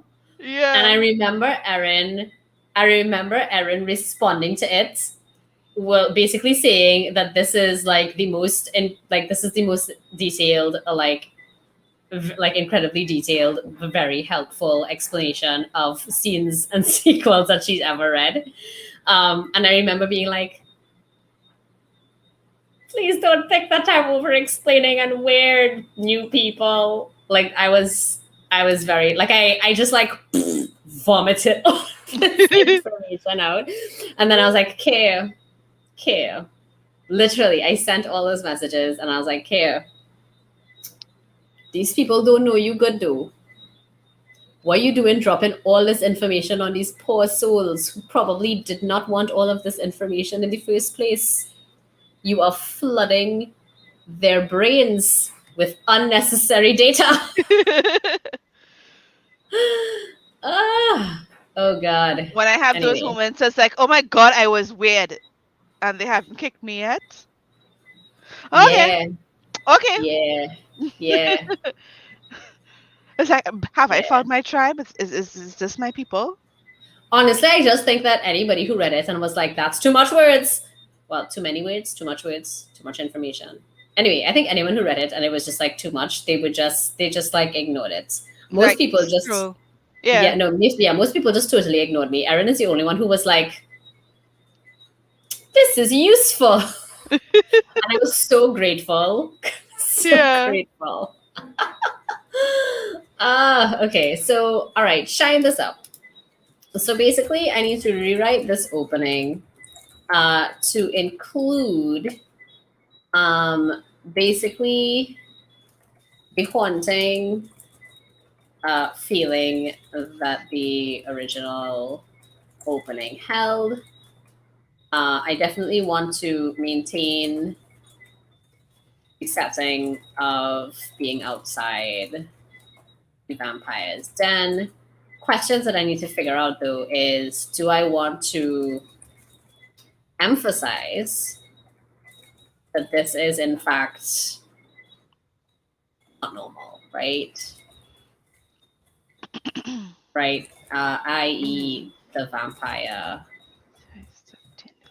places super nothing. What else do I need to remind myself here about this?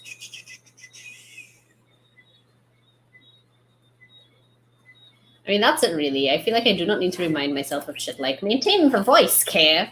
No shit. Okay, and so what is that happening?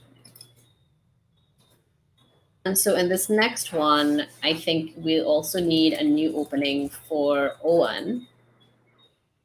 Because this is a dual POV,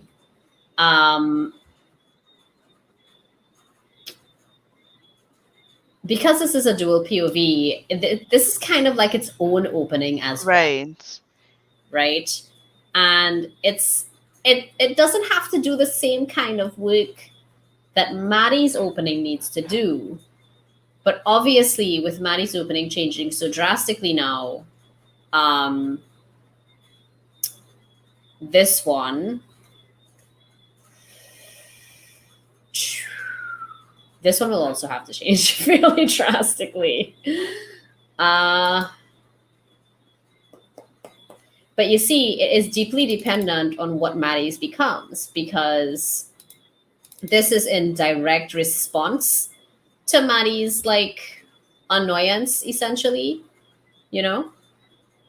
And since it's in such direct response to Maddie's irritation with hi, oh, what happened? You want to sit down? Okay, yes, straight into my lap. Okay, yes, Baba.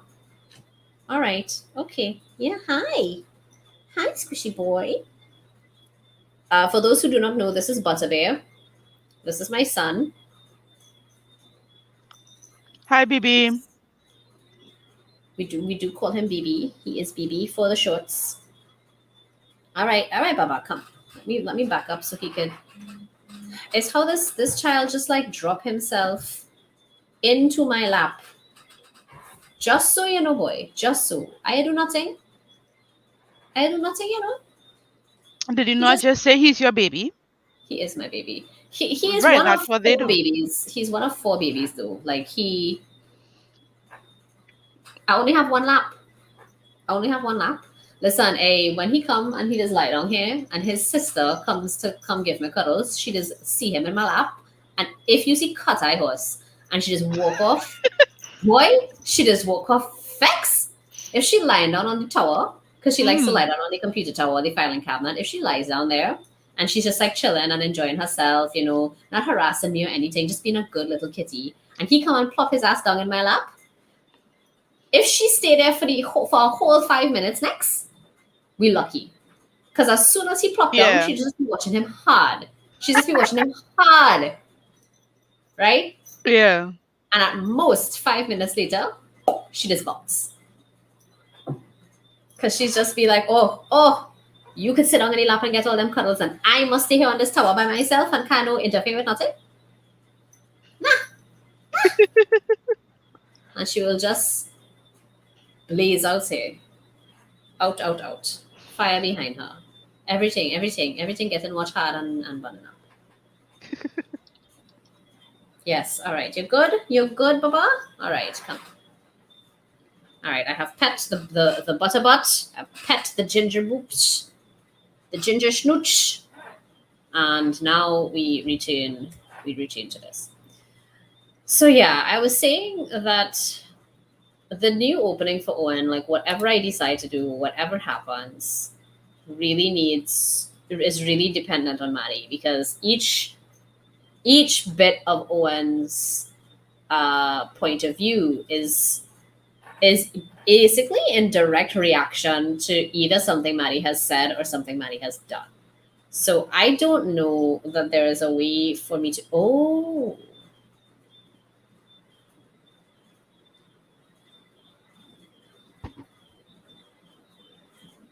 No.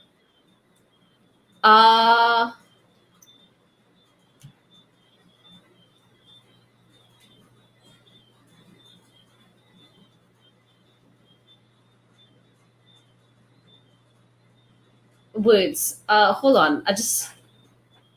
Moment. Yeah, go on. It's not that. I need to land. I need to come back to my body. Just. My brain has this thing that Brendan refers to as astral projecting, where I just kind of sometimes disappear from the present. Right. You've seen me do it before, right? Yeah. I think I did that just now. Because I honestly had a moment where I think I forgot that we were here. Okay. But that's okay. That's not unusual for me. This is normal. Okay. I am fine. Yeah, this doctor thought I was having absence seizures, and I was like. And what did they prescribe? Like, did they say, well, okay, like, let's do some tests or something? They sent me to do an EEG, and the EEG was like, nah, fam, she's fine. This is not an absence seizure. She's just weird. Anyway, okay. So what I discovered when I disappeared for a second there. Sorry. Okay, what I discovered was, so one of the things that my CP also said was that she would love to see this whole thing from just Owen's point of view. If I'm not mistaken, it was Owen's point of view and not Maddie's. And honestly, it was something that I had been thinking. Erin says it sounded like you had a bolt of inspiration. I think that is accurate. I had a bolt of something. I don't know if inspiration is the word. Perhaps.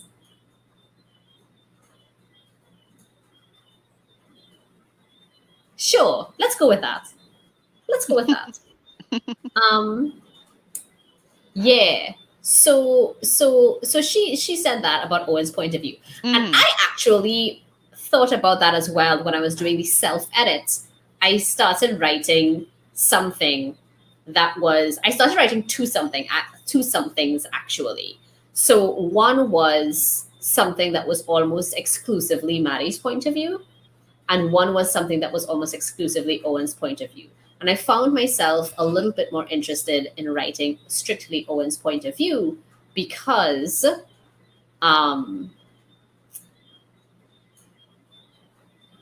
I don't get to engage with that much. Right? The actual book that this story is pulled from is Maddie's story, right? And the other person perhaps is the better word, not but the other main like mover and shaker in Sybil says just care being care. Yeah, Sybil has also known me since I was like 15. So he's got 15 years of seeing kids zone out of a conversation. Yeah. So I think I was really interested in that because it's really not something I get to engage with very often. I don't really get to engage with with Owen's point of view because in the main story it's Maddie's, and then you've really just got Maddie. I think it's not a finished book yet. It's not a finished manuscript, but I expect that for the most part it's just going to be Maddie's point of view. But I have been considering including a point of view of Shivana, who is her cousin and who is essentially the antagonist, right? Is actually Shivana, who's her cousin and who she also works with, right? They're business partners as well as family, and Shivana isn't an antagonist in the way that antagonists are like villainous. Shivana's just an antagonist in that Shivana is like the main person who is trying to prevent Maddie from losing her soul. But even Shivana is kind of conflicted about this for all of her own reasons. And I've been considering including a point of view from Shivana in the actual manuscript. But at any rate, all of that is tangential, right? The point is that Owen's point of view is not in this manuscript. It's not in there. And I think that that's why I was really interested in writing something that was strictly from his point of view. And when my CP mentioned that, I was like, yes, let's do it. And then I was like, Kay, you can't do this in 2 fucking days. It's basically what happened. So I was like, I'm not going to do that, but I am going to try doing this other thing, which is change it to put the vampire, the entry into the vampires at the beginning. And it just struck me that there's no reason for me to be stuck on this opening being from Maddie's point of view. Right. It could open from Owen's point of view. It will change things. It will change a good bit of stuff, right? Yeah. I think it's going to change a fair amount if I open it from Owen's point of view. And the biggest thing, the thing that concerns me the most is, what is this going to look like for the ending now? Because I ain't gonna lie, I like my ending, dog. I like this new ending. The original ending was shit. And that first draft, that ending was trash. I knew it was trash. It's okay. The rest of it was pretty decent. I was just trying to cross 1,000 words at that point and like get to something that felt like an end. And when I wrote that, I was like, wow, this is so bad. If it doesn't stop here, it's just going to get worse. I'm just going to stop. And so it felt like ending enough. So but more like you gave up than it ended. No, I felt like it ended. Like the fight with the vampire came to an end. Right. But when I hit the full stop on Maddie's point of view, it was still it still felt incomplete. And then I wrote that bit about with Owen's point of view, and I was like, this isn't right. And then I went back and I realized in my self-edit, I knew after I had finished what I wanted that ending to be. And so when it was time for my self-edit, I did that. I made that change, and I was really happy with how the ending is. So Erin says I could switch back to Maddie at the end, and I could do that, but I don't know how it will feel if I keep the ending with Maddie, and I have this whole new different opening with Owen. Right. And that is what I don't know yet. But I do very much like that idea. And I feel like I have the thoughts and the spoons to do that, to kind of make that new opening happen. I don't know what happening tonight, though. It's certainly not going to happen. I don't want to. I want to try to get to bed at by 11 p.m. and it is at 9:30 p.m. now. I think I'm going to go maybe for like another. I don't know. I think we'll close off soon. I think we'll close off at the 2-hour mark, which is in about 15 minutes. But having had that revelation, now I got to take some notes. Oh my God. Well, maybe you can close off now and use that time to take the notes so that you can continue. No, well, I'm going to take the notes now. Right. Oh, on stream? Yeah. This is the only way. If all you don't know what you ask to tell myself to do, then who are going to ask when I forget? I went through in my stream yesterday where I did the interview with the DM, and I made a whole bunch of notes mentally, but again I didn't write it down, so those notes don't exist. So after the kids were in bed and everything, I'm up washing up, and I am doing my little. I'm looking over at the stream and I'm taking my notes then. You know what I'm saying? So it's like, it came in handy. It came in really, really handy. That's really important though, right? Because like, even if I don't come back and ask you and I just pull up this YouTube video and skip to the end, at least I see what I told myself and I hear my thought process. And that's really useful. I ended up going back to the zero draft stream to find something. And well, actually, I think it was not earlier today, but yesterday I did that. And I thought it was very, very useful. But part of that is, even if there's 0 people watching you, that feeling that you should be talking to someone, whoever that someone is, whether that's the someone who will see this in the future or what, that's really, really, really, really helpful. Because if I just recorded myself doing this, I wouldn't know that I would talk aloud. I would certainly talk to myself, but both of those voices would be in my head. Right. Having to say those things out loud, I think really makes a difference. Because even if you're only bouncing ideas off of your computer screen, they're still bouncing. Whereas, and that creates more room. I don't know if this means anything to anyone else, because I don't think it actually. But Sybil says, I want to read this just listening, but I don't do a sparkly vampire. Bitch, you know me better than that. Hush your whole mouth. Right. Sorry. What was I saying? Right. Okay. So I don't know if this makes sense for anybody else, but in my brain, right, if I have 2 voices in my brain and they're bouncing ideas off of each other, then this space in my head here between this finger and this finger is all the room to bounce, right? Right. Yeah. But if I'm speaking out loud to a care that is over there on my screen, like over there on my screen, Yeah. then the thoughts are bouncing between these two fingers, and there's a lot more room there between Yeah. these two places for thoughts to bounce. And even though it doesn't really make any sense, it makes sense. No, it okay, like so Miguel Because has it's this still theory. me. It's I still don't know if my he's voice. yeah, It's still my voice. I'm still talking to myself. no, it's like you can talk to yourself while you're washing the dishes versus talking to yourself while looking at yourself in the mirror. Right? So you have a boundary event where you're talking to this other person, and now it is in your best interest to talk to this other person you're talking to care to, right?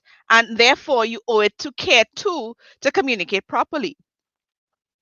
You know what I'm saying? It's why I can have a better conversation face to face or through video chat than I do sometimes when I'm sending you voice notes. Sometimes I still start conversations in the middle. Yeah, but I know you well enough now to like appreciate where that conversation starts and nudge you gently to give me the first half of the sentence. Yeah, it's just that I haven't done the world building for the conversation yet, you know?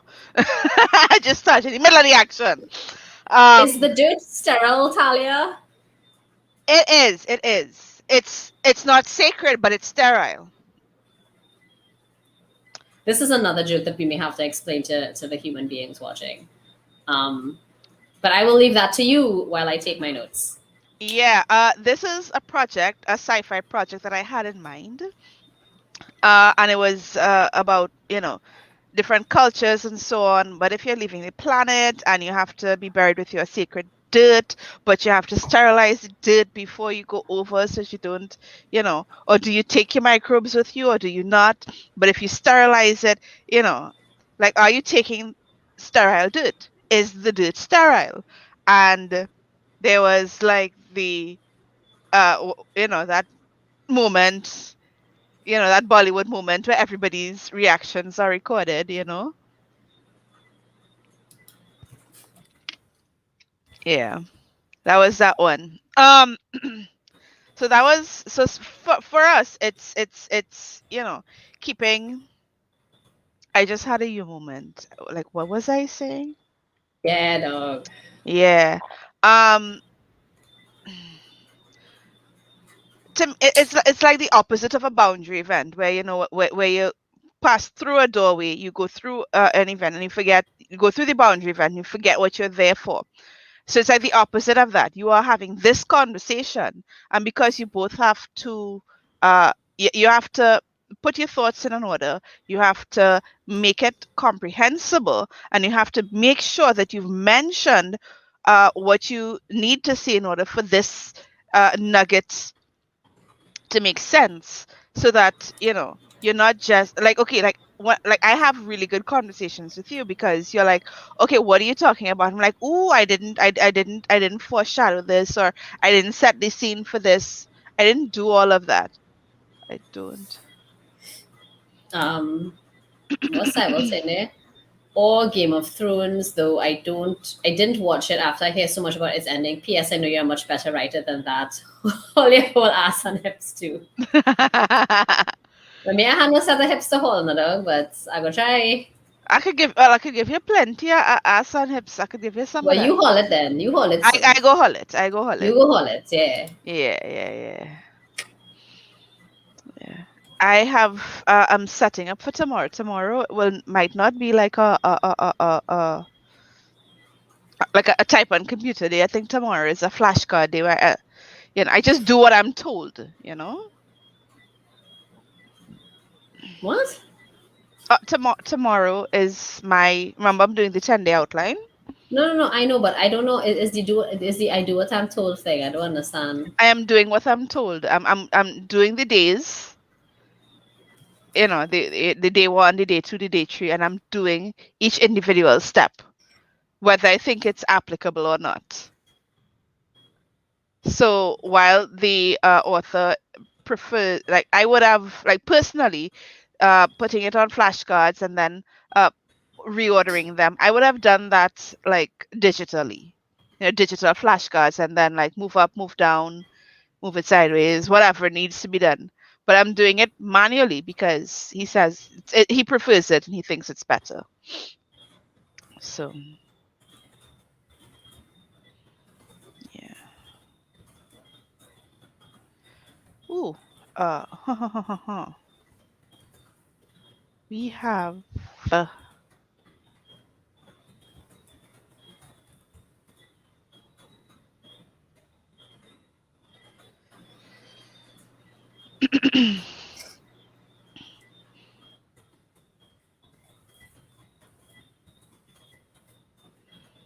Okay, I feel like these are enough thoughts for me to figure it out. So, for those who prefer to hear the things, I've basically highlighted the beginning and I've given myself 2 sets of notes on it.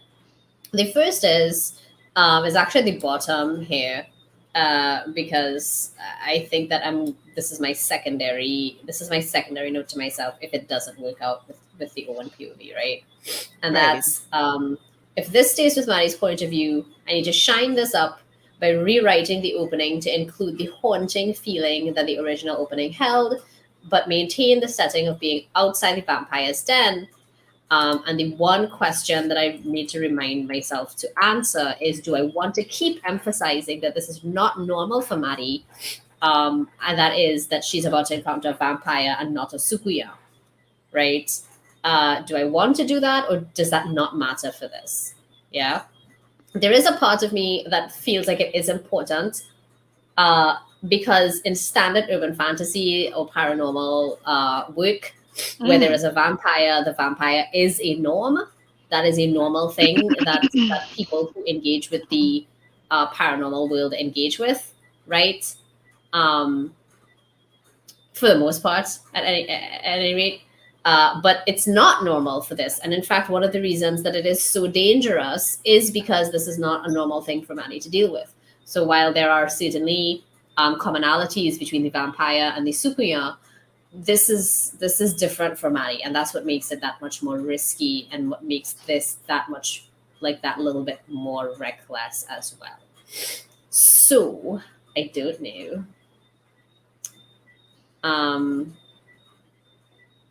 Sahil says that's exactly why I include hips.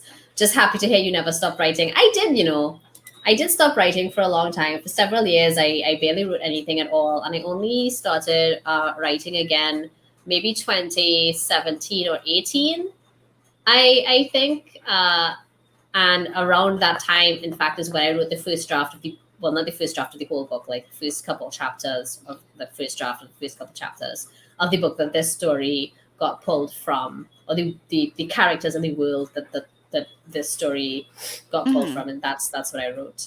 But I did stop writing for a while, and it's Brendan actually who encouraged me to revisit my writing again. Okay, so the other set of notes is if I try switching to Owen's point of view for an opening, and that means there's a bunch of questions I really need to ask myself in order to figure out what it is I am trying to do with an opening that stars Owen instead of Maddie. And of course, the main question is, what is Owen feeling in this moment, right? Because when I wrote it from Maddie's point of view, what Maddie was feeling was very obvious. What Maddie was feeling was evident. And part of the reason for that is because this whole book that I started writing was about Maddie dealing with her grief, right? And so that came easy. But what is Owen feeling in this moment? I don't know. So am I channeling grief and loss like I was with Maddie? Or am I just channeling blasted irritation? Is he exasperated and annoyed because Maddie doing something stupid? Right? Maybe that's what's up. Because, I also have to answer in order to maintain what my CP suggested, which was to ground this, right, in this situation, in this like present like place of time and moment, then Maddie still needs to be outside that door to the vampire's den. And that means that Owen's point of view needs to do that grounding work as well. Right. And then in Owen's very first point of view piece, right, from the original, which is this one, this has the really like funkadelic. I really like this line. This line. Subtle hints are lost on you the way a grain of sand gets lost in a desert. Sorry, that was one of them lines that I write that I was just like, it's the end. That's too good. That's too good. That is a great way to tell somebody the densest. I really like that line. Yeah. This line is also really sweet, I think. I think this is a sweet idea, or this is like a sweet kind of feeling, or like it conveys a kind of feeling and a kind of sweetness about how he felt about her. And I would like to keep that. But then the question is that appropriate in the opening? Do I leave it where it is or keep it somewhere else? Or is it that in whatever new opening I write, it's not relevant anymore? Do I take that out? Yeah? Or does that stay? Because I do think that line really helps to characterize their relationship a lot, but it may not be necessary or important. Good, you're taking that to us. I'm not sure what I'm taking. When dead already, the line, you're like a, subtle hints, you then snuff. I mean, he dead already. What's she gonna do? It's true. Besides, she's not actually hearing him, right? Like he could shit talk she however he wants. Exactly, right. That is not something he will let her know. Yeah. I'm also wondering now. Now, at this point, I think hair go down, everything else is fine, right? I think that everything else is fine from this point on, which honestly is most of the story, I think, still. Is it? How much? How much is it? How much? How many words? 609 words. So really, it's just the like almost 400 at the beginning. So like there's all right. So 4 hours. Okay. So like 40% versus 60%. Yeah.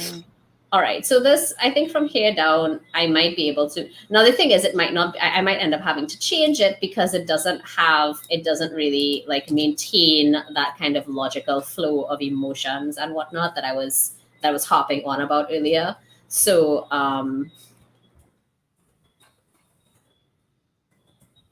skip it for now. So I have a note to myself that I'm not trying to edit this part go down. I'm really just trying to get this opening, which is interesting, right? Because in a 1,000-word story, my first 400 words are my opening, but that's also like almost half of this story. Yikes. It's fine. It'll be okay. But yeah, so I suppose that's the real challenge with stories as short as this. It's like, what do you sacrifice? Yeah. For the sake of brevity. Yeah, and I don't really write stories this short, right? Like I think my shortest story, outside of this is several thousand words long. I do have a 500-word story, I think. That was the one that was published like a while ago, but it's also old as balls because it was like 10 plus years ago now. And it's even older than its publication date because I wrote it when I was like in Form 5. Right. Because I was writing that, the 500-word essay that you have to write for English language class. Yeah. I wrote it. I will never forget this, y'all. I write this essay as homework. Okay? You have to you time yourself and you write an essay of at least 500 of roughly 500 words, right? I can't remember if it was the minimum or the maximum.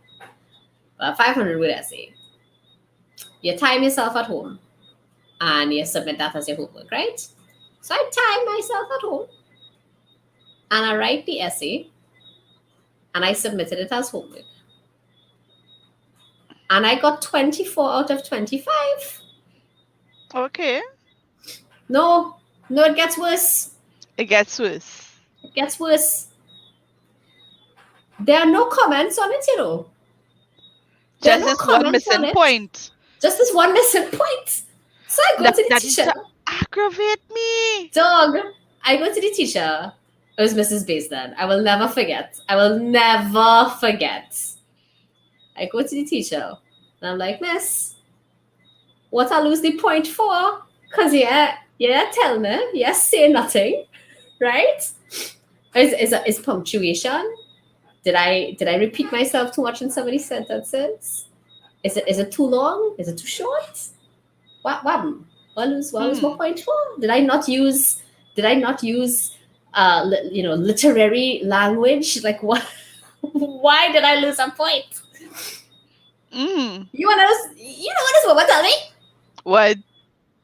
She tell me, well, I can't give you 25 out of 25 because I'm sure that you can do even better than this. Uh-huh. And I was like, so?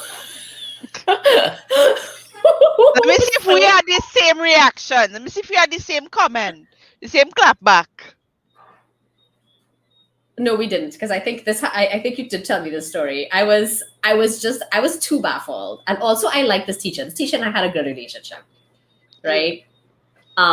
She was really, really lovely. I think she's probably one of the best teachers I've ever had. And I was like, but wait, I was like, so, what do you mean? Why I can't? I don't understand what I had to do with anything, right? Mm-hmm. And I think I did ask her, what does that have to do with the rubric? Because the people who graded me in CXC don't know. Right. They won't give me a 25. I can't remember what it was she said, right? But she was like, well, if I don't leave you 1 point for you to keep improving, then what you going to do? You're not going to keep improving, right? Right. And when I gave her that line about CXC, she was like, yeah, but it's not CXC, this is my class. Yeah. I had a really nice English teacher in form 5, and I got the same thing, like 24 to 25. Like, so what happened to my missing point? Well, there's always room for improvement. I was like, okay, well, what could I have improved? And she said, honestly, here what? Let me just give you 25, right? And I will find something to dock you the extra mark on. And a day she slammed down my book in front of me. She said, why you have to be you? I'm like, I don't understand. She said, why? She said, I can't even dock you on handwriting. That was a long time ago, because I see your handwriting since, and it's still not that nice. It's not that nice, no. Now, back then I was like, when I am writing, right, it should be a work of art. So she did dock me for handwriting once, and she made sure and tell everybody in the staff room. Lol. All right. That was fun. But I was really cutting with her. Yeah, I am looking to roll. Yeah. Yeah, I was gonna say I'm gonna stop screen sharing.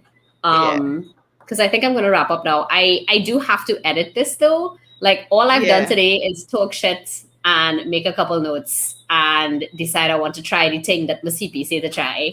Right? I actually do nothing yet. Yeah. But I am really pleased. Yeah. We're going to close off in a second. I am really pleased that I decided to do this. And I'm really glad that you took the time tonight to come hang out with me here and help me just kind of brainstorm what he asked to do. Because I promise you that if I were doing this by myself and the only person to talk to was me. Right. I would not have come to this conclusion that I have come to yet. I would still be trying to figure it out. So I really appreciate that. And I appreciate all of the people in the chat who also helped me out, like Erin and Angeli. And if I'm not mistaken, where is it? Vocaloid Lover. Yes, come back to our streams. We liked some of the comments you made. Yeah, and Saival. So I am going to try, no promises, because honestly, I do not know what my day is going to look like. But I will try because I think this is due on Friday, right? If I'm not mistaken, I have to upload my edited version on Friday. So I don't know Wow. what Anjali says. Oho, I don't know what the oho is for.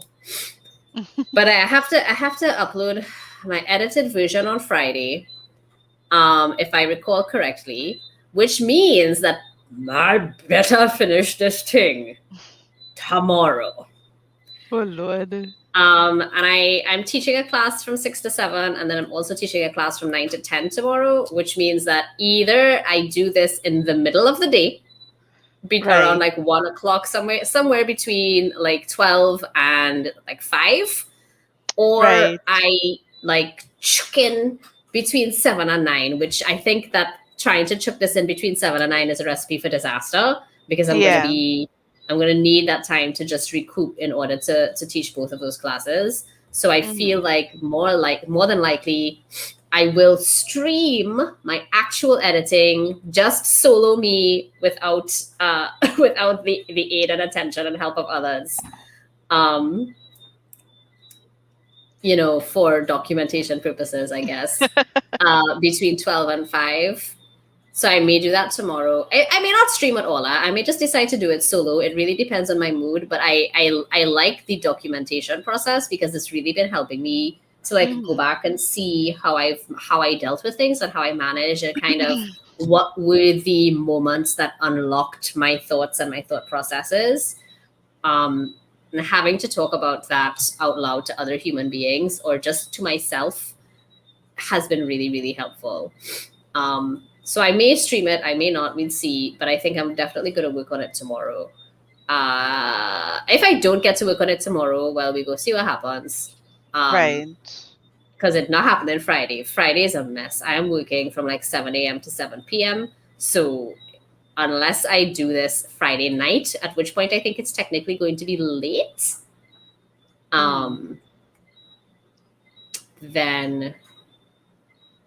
then next time would be Saturday, which again, I think that's going to be late. So I'll revisit the dates and see what's up, but more than likely tomorrow.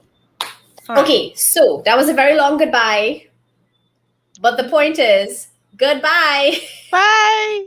Good night, everyone. And thank you all for hanging out and helping me do this thing. I really appreciate it. You're welcome. See ya. Bye.